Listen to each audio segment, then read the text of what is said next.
Sareen jenne ulfaata. Qajeelaan nunneen.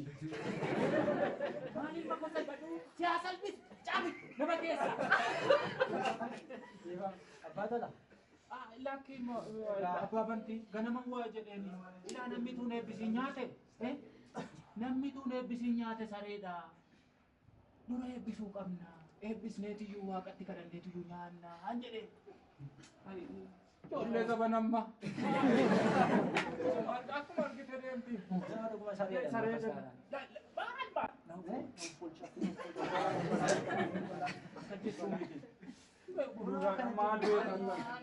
Anu na rifate ka tumo nyata na desa ko ya deni. Deebi'aan nyaata kan nyaanna. Ifamaan akkas. Dilbasani nung batiin na sa.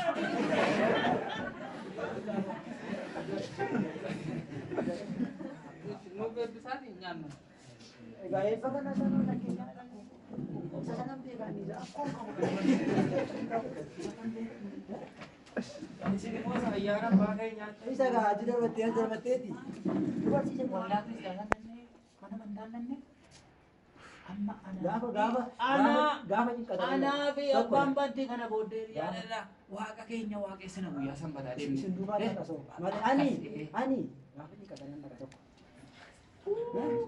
Gaafa achimmo gaafa taa'utti jira saboo. Kanaaf isa fiishkaan gataamuma afuufamtu dhaquudhaaf waa hunda qaqaxxanichi galuudha. Hundee ko baay'ee tomte yoo taa'u kana jalaa bataan keessa waan beektanii mutaan keessa nama kanatti tole. Dhimma riyannaa nyaadha. Waaqayyo haa eebbisuuti. Egaa kana kan dhabe waaqayyo nuuf haa laatu. Kanneen kana dhabanii karaa bira ciisanii jiran kan beela'anii jiran baay'eetu jira. Garuu waaqayyo nuuf immoo hin qopheesse nuu laata. Isaaf galanni haa ta'u. Waaqayyo maaddii Abrahaamiif Saaraa eebbise nuuf haa eebbisu. Mee nyaadhaa. Faata abbaa sodaa kun maaliin beekaa? Barama. Abaarem jaageessi. Bakkeen koone. Maaliif kan baree? An goona ijoollee jaban amma. Guddifattaniis na tolchitanii. Maal guddisee kunoo Koo namni mana kooti. karaa jala deemuun beekanu kallattii dhumaan deemu.